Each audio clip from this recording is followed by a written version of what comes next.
I'll be presenting a talk titled How Developers Don't Think About Gender Privacy. Before I get started, I wanted to acknowledge my co-author on this talk, Dr. Yasmin Akar, who is at the George Washington University.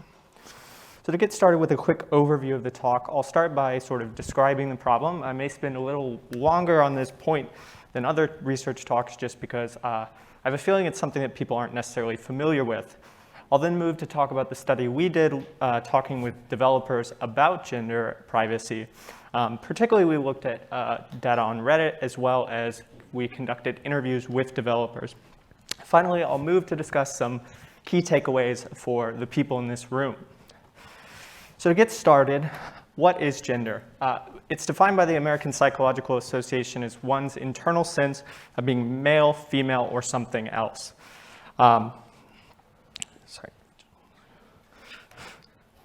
Sorry, I have to reference this to be able to see. So it's ubiquitous in society, at least American society, and users may be required to provide it to service providers before they can use software. So what's the problem with this? Well, there's a few issues that can arise in asking about gender. First, if you provide insufficient options, such as only male or female, this presents an accessibility issue where people may not be able to access your service.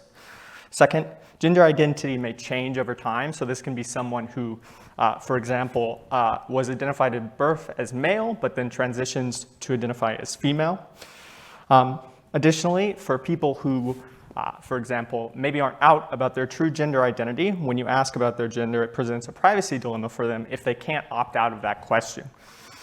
And finally, gender data may be used in unexpected or harmful ways.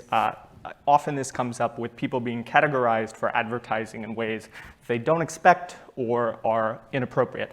And I have a further suggested reading if you want to learn more about these issues when you get the slides.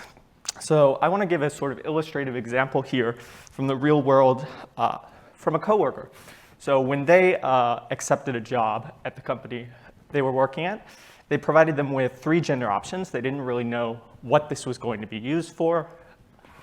They selected the option diverse, which is a 3rd gender option in Germany. When they selected that option, they looked at their profile on the employer's website, and they got this nice picture on the right here, which sort of did 2 things that they didn't really like. The first was it provided them with sort of this gender representation, this photo that they didn't identify with. But secondly, they weren't out about their gender to others in the workplace. So when they saw this, it sort of inadvertently outed them because there was no clear indication of how their gender was going to be used. So I think this clearly illustrates 2 of the points I talked about on the previous slide. So in order to learn more about this issue and where these sort of bad examples come from, we did a study looking at how developers use gender data.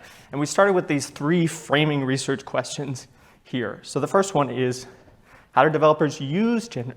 How do developers ask users for gender data? Second, once they have the data, how do they use it? And then finally, what advice, if any, do developers receive about asking about and using gender data? So we decided to use a mixed methodology for this study. First, we looked at practice on Reddit. So this gave us insight into 2 things. First, we could see discussions about gender. And this was really why we chose Reddit over other options, such as other data sources like Stack Overflow or GitHub, because of its more discussion-oriented nature.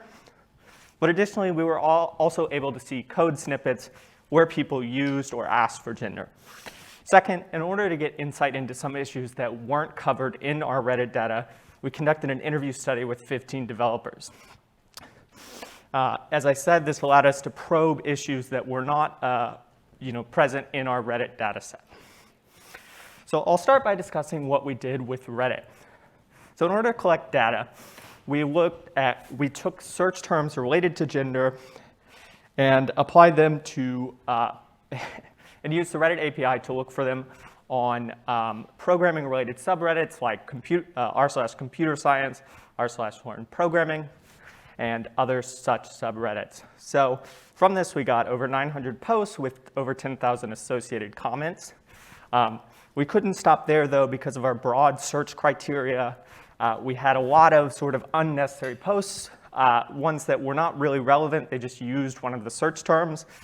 So that was the vast majority of the posts we found. The next was a category where people were using gender. And from this, we could get sort of 2 data points that I mentioned here, which are how they're using gender and also how they encode or represent gender. And then finally, we had a very small number of posts where people were actually discussing the use of gender or sort of high-level concepts about that. So first, I'll start by discussing some of the good aspects of what we found on Reddit. First, while there was a small amount of discussion about how to use gender, the advice that people generally received when they asked about it was inclusive.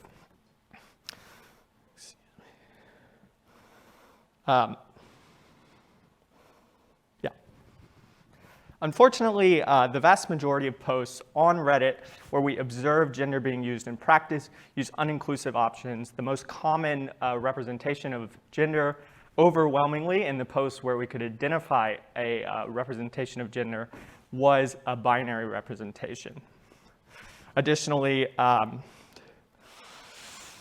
we observed a variety of uses, but the most common was for audience demographics, which, again, most cases we could not identify how they were using it just because these are small code snippets. But for those that we could, what we found was it was most often being used for advertising or other demographic purposes. So now I'll move to discuss what we found, the interview study. So there were a lot of things that just were not covered on Reddit because people weren't talking about them. And so we had a broad inclusion criteria for our interview study. So basically anybody with a year of work experience in development or a computer science or programming related degree. Recruitment was conducted on Twitter as well as on the freelancing platform Upwork. About 2/3 of our participants came from Upwork. And yeah, data was analyzed using qualitative coding after data collection was complete. So what did we find in our interviews?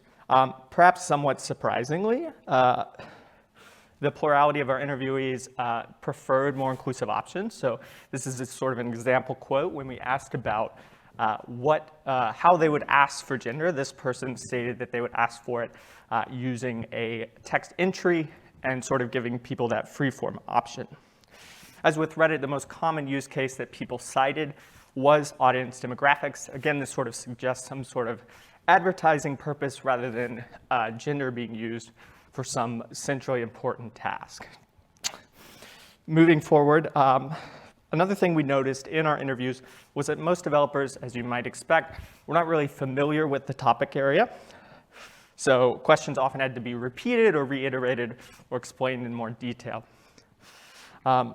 One interviewee, and as I conclude discussing this study, I want to point out one interviewee we had was specially recruited because they had worked previously on a platform for trans-identifying individuals. So this person, so the platform did not actually represent gender directly.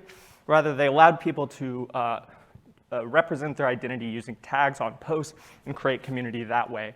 And I think this is, for social media platforms and things like that, probably a better option than asking for gender.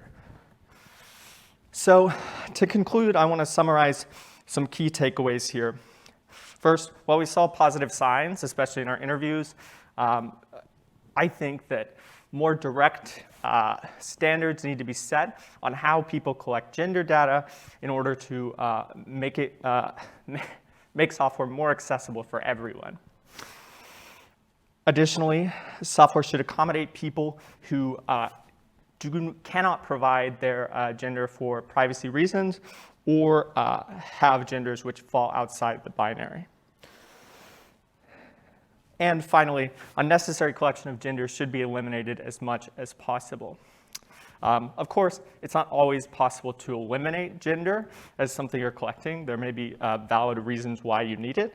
So for some quick advice on how to approach that, keep in mind that gender is a social construct that can't be encapsulated into a single Boolean. The purpose should be clear to people. So if there's a financial or legal reason which you need to collect gender data, providing that to people will give much more clarity on how they should approach the form. And finally, the software should accommodate people who cannot provide their gender. The software should accommodate people who need to change their gender over time, either for reasons such as transitioning or because their gender identity changes. And finally, if you take nothing else away from this talk, if your gender option is only male or female, you're doing it wrong.